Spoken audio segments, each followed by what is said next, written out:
It's officially baseball season. Let's kick things off with a mailbag here on the Locked On Mariners podcast. Colby, hit it. You are Locked On Mariners, your daily Seattle Mariners podcast. Part of the Locked On Podcast Network, your team every day. Ahoy, sailors. It is Monday, February 12th, 2024. This is Tiding Gonzalez and Colby Patnett for the Locked On Mariners podcast, brought to you by FanDuel. Make every moment more. New customers join today, and you'll get $150 in bonus bets if your first bet of $5 or more wins.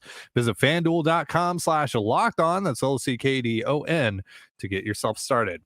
Thank you so much for making us your first. Listen, subscribe, like, and turn on alerts if you're watching on YouTube, or subscribe and leave a 5-star review on your preferred podcast platform if you like what you hear.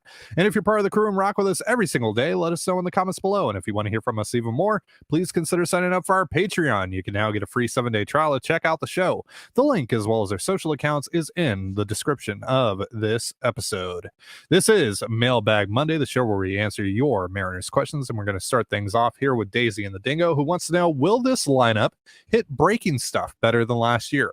They were second worst in FanGraphs run value versus sliders in 2023. Colby? Yeah, good question. I'm surprised they were only second worst against sliders last year, because most of this team struggled against sliders, including Teoscar Hernandez, who was, I believe, fourth from last in all amongst all qualified hitters. Third, I think.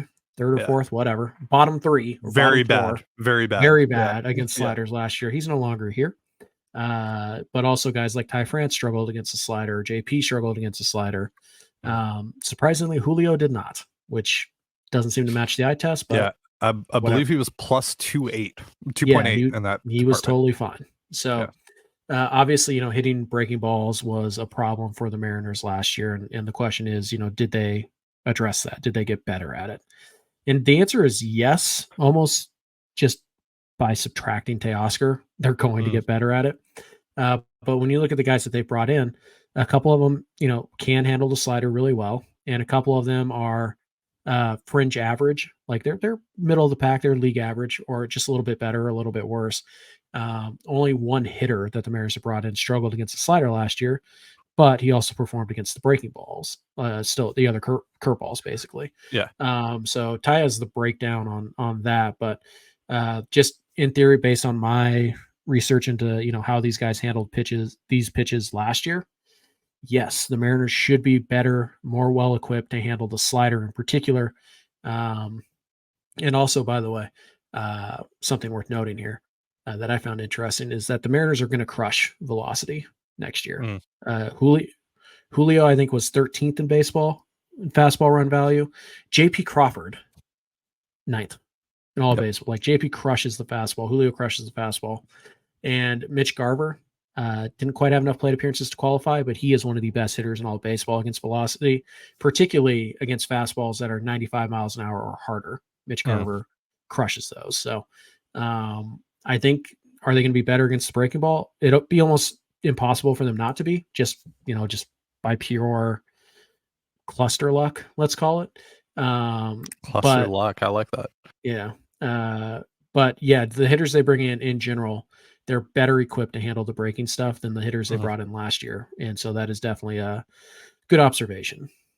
Yeah, so I wanted a larger sample size than just 2023. So I did 2021 to 2023 on all the new additions the Mariners have made.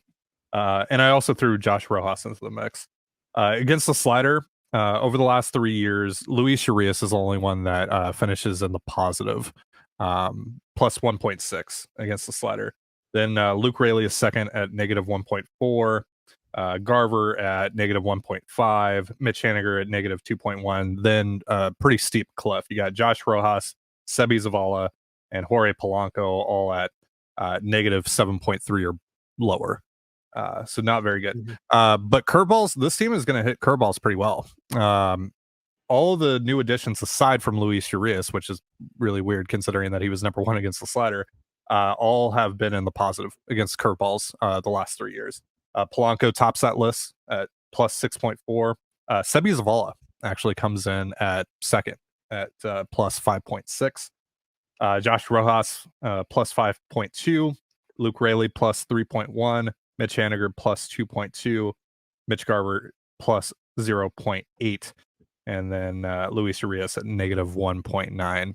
And when we're in that 1 to 3-ish range on either side of the equation, I wouldn't put too much stock into that. I would say that they're probably just about right in the middle.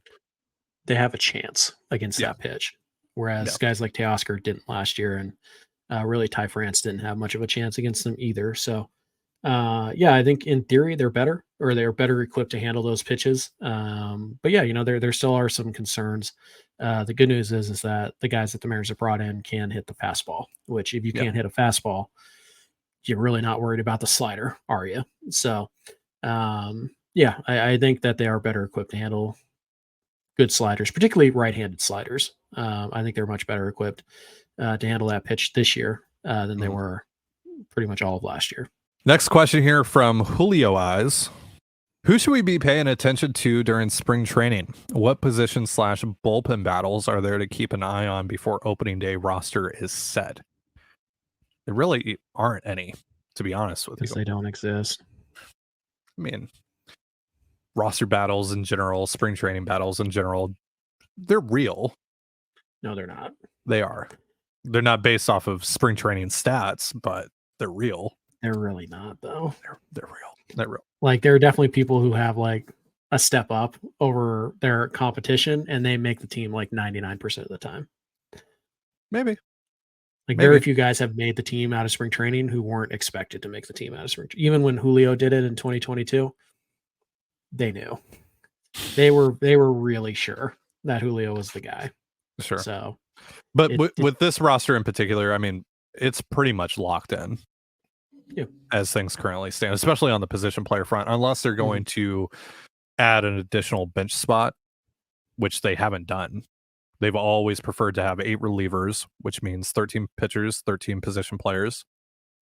And sometimes it's felt like if they were allowed to, they would carry even more pitchers, but they can't. You can't carry more than 13 on your roster. But yeah, unless they add an additional bench spot, I think that last position player spot is going to go to Dom Canzone. And we've talked about this, right? Like, Canzone doesn't necessarily need to be guaranteed a roster spot, right? It seems like he is guaranteed a roster spot. Doesn't need to. He's done nothing at the major league level that should warrant that. Sure. But obviously, they really believe in the upside. Yeah, I mean, maybe the Mariners add somebody here, and this whole conversation is moot. Right. But yeah, unless they carry a fifth bench guy, I think the position players are pretty much locked in. Maybe Taylor Trammell is the guy who's like basically trying to force the Mariners' hand to add another bench spot. But that's not going to happen because of spring training numbers. So like, Trammell hits 400 down there. It's not like they're going to be like, well, he hit 400. We have to give him we have to have 7 pitchers now. Like, no, they all have their own formulas, right? That they look at that helps them make those kinds of decisions. So if there's something that Taylor does positively in that regard, then yeah, maybe. Maybe that even factors into the whole Dom Canzone conversation. Doubt it, highly doubt it, but maybe. Right. I think mostly you're just looking at the guy in the bullpen, right? Like, who's joining Spire, again, assuming everybody's healthy. Who's joining Spire, Brash, Munoz, and Santos in the Mariners bullpen? Right. I feel pretty good about Saucedo making the team. Yeah, same. I feel pretty good about Voth making the team, though I think that Voth and Trent Thornton might be in a competition with one another. I feel pretty good about Thornton making the team. Yeah. But they really like his breaking stuff. Yeah. And then I think that Carlos Vargas and Jackson Kowar might be in a competition with one another. I don't see a scenario where both of those guys make the team, but I think one of those guys is going to make the team. Right. And then there's always the Butchery, the Crable, those type of guys who could crash the party. But I think there's maybe one bullpen spot up for grabs. And I think that's assuming both Voth and Thornton make the team. And I think they will. I think there's one spot up for grabs. And my theory would be that it's going to be Vargas if he shows any kind of control or command. And then they would stash somebody like Kowar down in AAA where they can keep him stretched out as a starter, blah, blah, blah. Crable has an option left. Like Butchery, I think, has an option left. And they're on minor league deals, so you don't even have to option them. Well, Butchery and Crable, you don't have to option. So, Yeah, I think there's one bullpen spot up for grabs, and that might go away if they want to carry another position player. But one thing that's not going to happen that I know people are thinking about, they are not going to go into the season with Mitch Garver as the backup catcher. Not happening. They're carrying a third catcher, so to speak. Yeah. Zavala is going to be that guy. And then I think, they'll have a fairly short leash on him because I do think that they really like Blake Hunt. They think that he can contribute sooner rather than later. But I don't think there's a chance of Blake Hunt making the team out of camp, though. Not without an injury, I don't think. Yeah. All right, and then real quick before we move on here, Kyle wants to know who wins the last roster spot: Haggerty, Canzone, or a free agent / trade acquisition. We pretty much answered this already, but I think it's Canzone, right? If you consider him to be kind of the last guy. The reason that I mentioned Canzone is just like, out of all the guys that are kind of towards the back end of that position player group, he's like the easiest one that I could see them sending down. I just don't know, like, if they're going to bring in another position player. That's going to push Canzone off this roster. So I think Canzone gets the last spot. All right. We're going to be answering more of your questions in just a moment. But first, a reminder, this episode of the Locked On Mariners podcast is brought to you by FanDuel. With football officially in the books and some time before baseball gets underway, why don't you try your hand at betting on some hoops? Get buckets with your first bet on FanDuel, America's #1 sportsbook. Because right now, new customers get $150 in bonus bets with any winning $5 bet. That's $150 if your bet wins. Bet on all your favorite NBA players and teams with quick bets, live same-game parlays, exclusive props, and more. Just visit FanDuel.com/lockedon and shoot your shot. That's FanDuel.com/LOCKEDON. FanDuel, official sportsbook partner of the NBA. And you're listening to the Locked On Mariners podcast. Thank you again for making us your first listen. And as a reminder, Locked On has launched the first ever national sports 24/7 streaming channel on YouTube. Locked On Sports Today is here for you 24/7, covering the top sports stories of the day with the local experts of Locked On, plus our national shows covering every league. Go to Locked On Sports Today on YouTube and subscribe to the first ever national sports 24/7 streaming channel, part of the Locked On Podcast Network, your team every day. And before we answer more of your questions, last week, of course, we teased that we have a new giveaway coming, and we've put the wheels in motion on that front. We're just waiting for the thumbs up on that, but we're expecting to kick that off next Monday. So keep an eye out for that. All right, back into your questions. Friend of the show, Ben Ranieri, wants to know, what's your best guess at the geometry of the 2024 lineup versus right-handed pitchers and left-handed pitchers? Throwing it back with the whole geometry reference. Cool. Yeah. I honestly forgot that was Ben that came up with that. Was it his? Was him originally? I'm pretty sure he was the one that I felt like that was a Daisy and the Dingo thing, but okay. Maybe I'm misremembering. Maybe there's the same person. It's true. Who knows? Yeah. So the geometry of the lineup. Well, the hypotenuse suggests that the circumference in the area of the I didn't take geometry. I mean, I did, but I didn't do well. Yeah. So left-handed versus right-handed. I think JP and Julio are going to be 1-2, regardless of who's on the mound. Yep. Most days. Yep. And then that's when things get a little bit interesting. I feel like it's going to be Polanco. Just kind of a veteran presence, switch hitter. I feel like it's Polanco no matter what against lefties and righties, because his splits are both. Yeah, his splits are good against both sides. Yeah, so. I think the top three are going, and he can also move a little bit. Like, he's not a slug out there, so he's not going to hold up the line or anything like that. So I feel like the top three are pretty much locked in regardless. I feel like it's going to be, to start the year, it's going to be JP, Julio, Polanco. Now, they might try and do something different in the 3-hole, but I think Polanco is probably the most likely guy there. And then after that, it gets pretty interesting. I like the idea of hitting Cal Raleigh ahead of Mitch Garver. Yes. Because I want to set up a scenario later in games where if the opposing manager wants to bring in a lefty to flip Raleigh to his weaker side, that's fine. But now that lefty probably has to face Mitch Garver, who absolutely crushes left-handed pitching.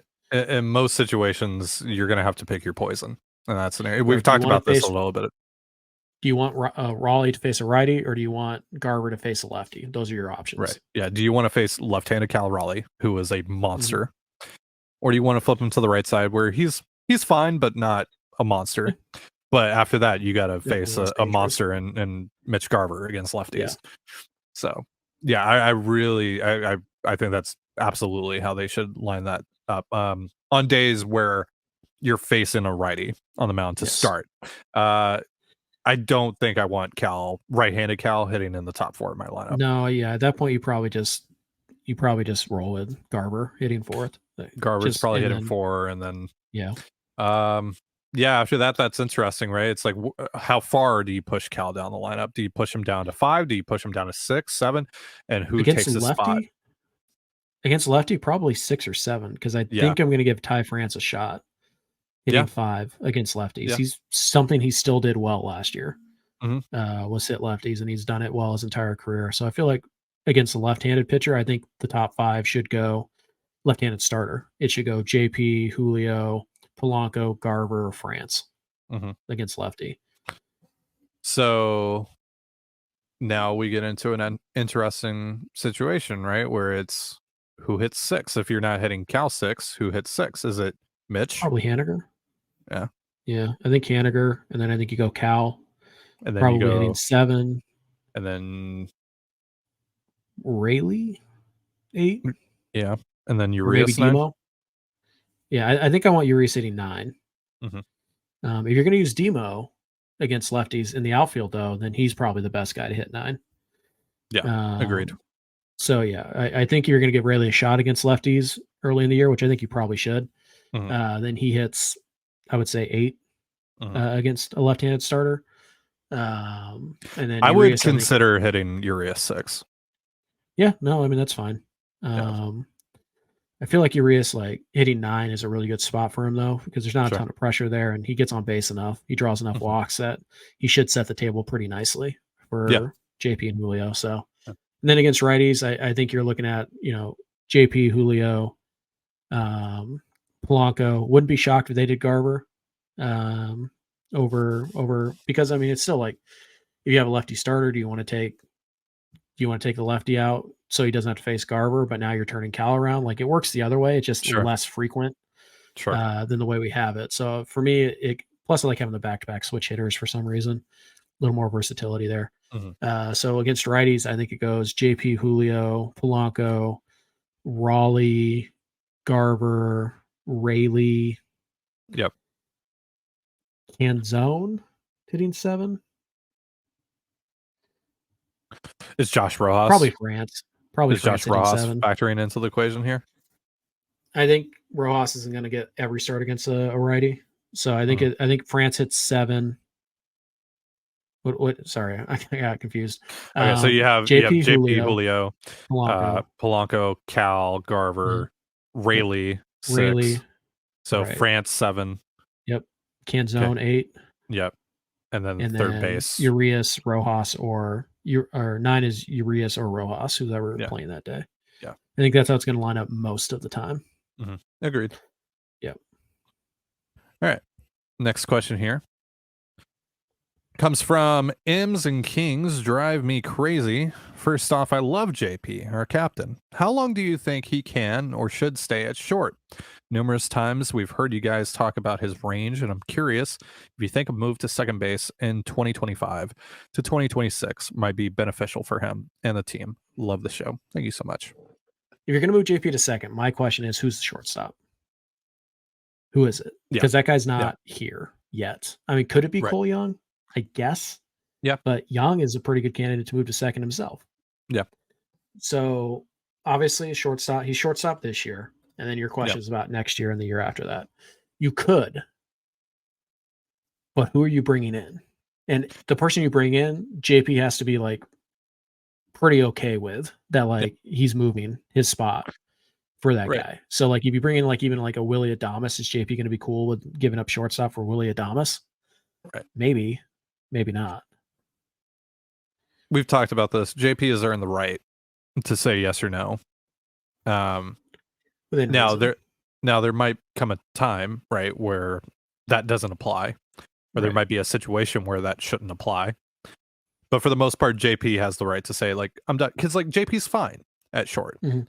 He's not great, right? But he's also not terrible. He has some range Right. issues, right? He has Mhm. some limitations on his defense, but he's a fine defender at shortstop. So it's Yep. not like it's a pressing matter right now. Now, could it be a year, 2, 3 years down the road? Maybe.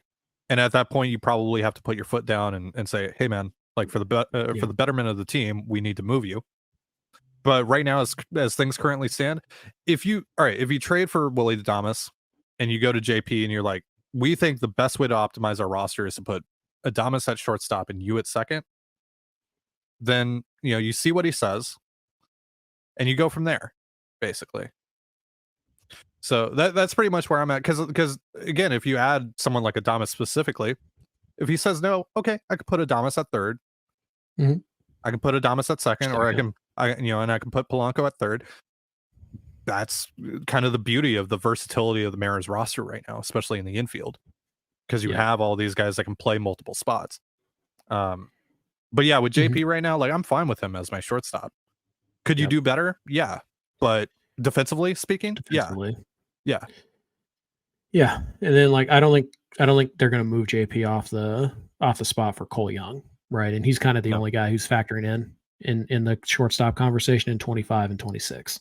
yeah, So I don't think you're moving JP off for Young, at least not in 25. Maybe 26 is the earliest, but unless you're getting like, Xander Bogaerts, which I'm, just guys who have been free agents recently, unless you're getting Bogaerts, unless you're getting Correa, unless you're getting like a bona fide, like this guy is a star shortstop.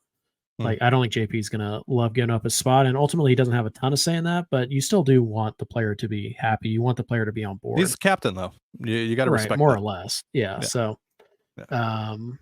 yeah, I don't see a move happening anytime soon. And it's certainly not going to be for anybody who's in the org right now, not in the Mhm. next 2 years. Yeah. But if you go out and get somebody, like, again, just making up a name, Carlos Correa, like, yeah, I could see JP moving off a short for somebody like Correa, but I don't think it's going to be for like Cole Young. Yeah, we'll see. Yep. All right, we got a couple more of your questions coming up here in just a moment. But first, a reminder, this episode of the Locked On Mariners podcast is brought to you by eBay Motors. Passion, drive, and patience. What brings home the winning trophy is also what keeps your ride or die alive. eBay Motors has everything you need to maintain your vehicle and level it up to peak performance. From superchargers, roof racks, exhaust kits, LED headlights, and more. Whether you're into speed, power, or style, eBay Motors has got you covered. And with over 122 million parts to choose from, you'll always find exactly what you're looking for. With eBay Guaranteed Fit, your part is guaranteed to fit your ride every time or your money back. Because with eBay Motors, you're burning rubber, not cash. With all the parts you need at the prices you want, it's easy to turn your car into an MVP and bring home that win. Keep your ride or die alive at ebaymotors.com. Again, that is ebaymotors.com. Eligible items only, exclusions apply, eBay Guaranteed Fit only available to U.S. customers. And you're listening to the Locked On Mariners podcast. Thank you again for making us your first listen here on Mailbag Monday. I got a couple more of your questions. This one comes from Cody. Who has more upside, Samad Taylor or Kanan Smith and Jigba? This kind of breaks down to how you specifically value prospects, Colby. Mhm. Taylor just has more ways to contribute at the big league level, whereas Yep. Smith and Jigba has to hit. Mhm. Taylor can play good defense. He can steal bags. Yep. There are multiple roles that Samad Taylor can fill that are not just everyday player, has to hit, etc. Whereas Sure. that's pretty much the case for Smith and Jigba. Right, but I don't think Taylor has, like, to be an everyday player, you have to hit, and you kind of have to hit both lefties and righties. Mm. You're asking me like who's the better, like who's got more upside to be a hitter who can play every Sure. day? Then it's Smith and Jigba. Sure. Who's more likely to carve out like a quality major league role? It's probably Taylor because he can play some second, he can play some corner outfield, he can steal some bags, he can he hits lefties pretty well, or at least he did last year. Mhm. He can do a lot of the little things that managers really love Yep. to have on their bench. So you're asking me like who's like more likely to be an everyday player in their career? Smith and Jigba, which to me is the higher upside than Hmm. somebody like Taylor, who I think his upside is as a weak side platoon utility type. So kind of a Dylan Moore type. It's like, would you rather take the shot on Taylor being Dylan Moore, or would you rather take the shot on, Smith and Jigba being Carlos Santana or Seth Smith, right? Like, who's more valuable of a player? Depends on the year. Could go either way, but I'd rather Yep. take the shot on the guy who has a chance to be an everyday player. Sure. The beauty of it is that you don't have to decide. Both these guys have options. All right. Last question comes from Michael. Heading to spring training for the first time this year. Favorite stadium or Nice. experience? I know Colby's is definitely the Angels Stadium. You love that stadium, Colby. It is worse than any high school stadium I ever played on. Where is that again? Mesa? I think Mesa. I don't Hmm. know. Here's what my advice would be to you. What's his name? Michael. Yeah, Michael. If you're down there, first of all, have fun. Mhm. Second of all, if they are scheduled to play at, it's like Red Rock or something like that. If they're scheduled to play there, that's the day to skip it and go to the Grand Canyon or something. That's the day to lounge by the pool. That stadium is a joke, just like that franchise. It's run down, it's hideous, it's ugly, it's sweltering hot. There's no shade, and there's very few seats available. So you just end up sitting on a hill with a fence you can barely see over. And the worst part is you're around Angels fans. Ugh. So yeah, skip the day they go to the Angels. Go to the Grand Canyon that day. It's still a drive. It's still like 2.5, 3 hours away, but Yeah. go look at some pretty rocks or something on that day. Peoria Sports Complex is great. Yeah, it is. It's certainly up there. It's one of the best that I went to. Mhm. It's got tons of seating. There's some good shade spots. The backfields are accessible. You just walk straight back and you can see guys throw bullpens. And I saw Logan Gilbert do his workout back there. I saw like Gene Munoz throw a pen and all that fun stuff. Inside of the stadium, I've only gone once. I literally we went from my brother's wedding for one day, heading back to New Mexico. I went last year for 5 days, so I saw 3 games in that ballpark. So I don't have like as much experience as an everyday or every year goer, but yeah.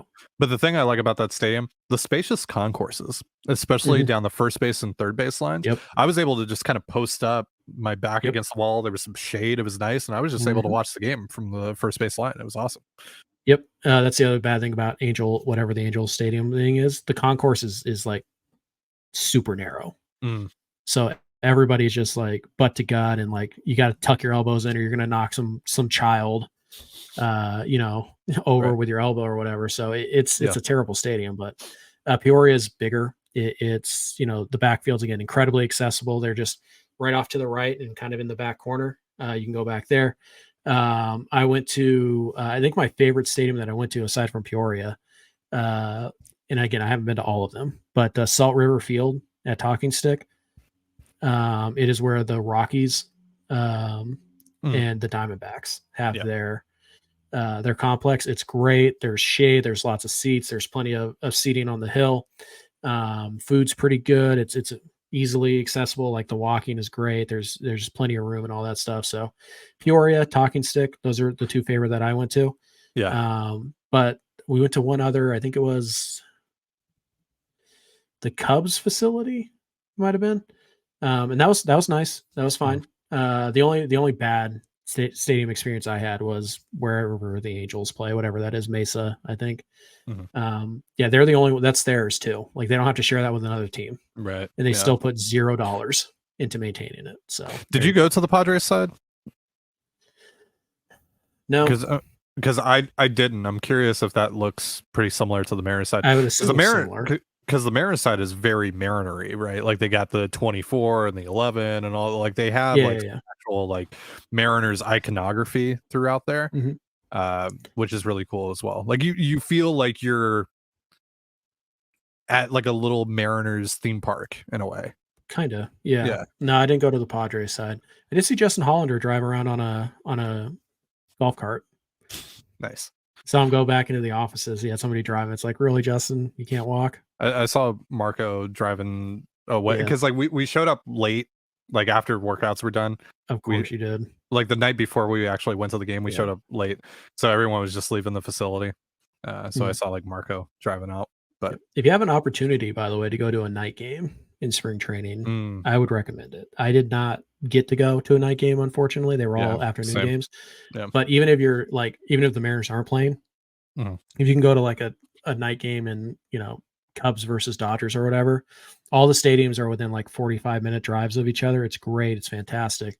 You just kind of bounce around and go to multiple games. There's usually one night game per day in Arizona.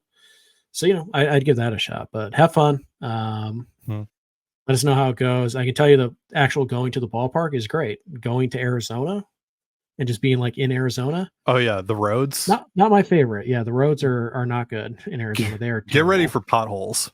Yeah, a lot A lot of potholes. A lot. Yeah, again, my only advice that I would give you and feel like 100% comfortable that I set you straight would be if the Mariners are going to play the Angels on the road. That's the day to go take a picture by the giant cactus. That's the day to go to the Grand Canyon. That's the day to just stay at your Airbnb or your hotel or whatever and lounge by the pool. Like that's the day to skip baseball. Yeah. Yeah. Go to In-N-Out. Don't get the fries though. It's a waste of money. No. Yeah. The fries are the worst thing I've ever tasted. But if you want some good though. But if you want some cheap burgers and shakes, In-N-Out's what's up. Matt's Big Breakfast. If you're looking for a breakfast spot, gets pretty busy, but there's a lot of places down there that I know like the players go to and the beat reporters really like going to. Yep. Again, I didn't really have an opportunity at all to explore down there, but Peoria is really nice. I really like Peoria. Just kind of join us in 2025 when Ty and I take on a whole 2 weeks in Arizona. Yeah, that would be fun. Thanks to the generous donations of listeners like you. We can dream, right? We can dream. Shout out to the Peoria Target.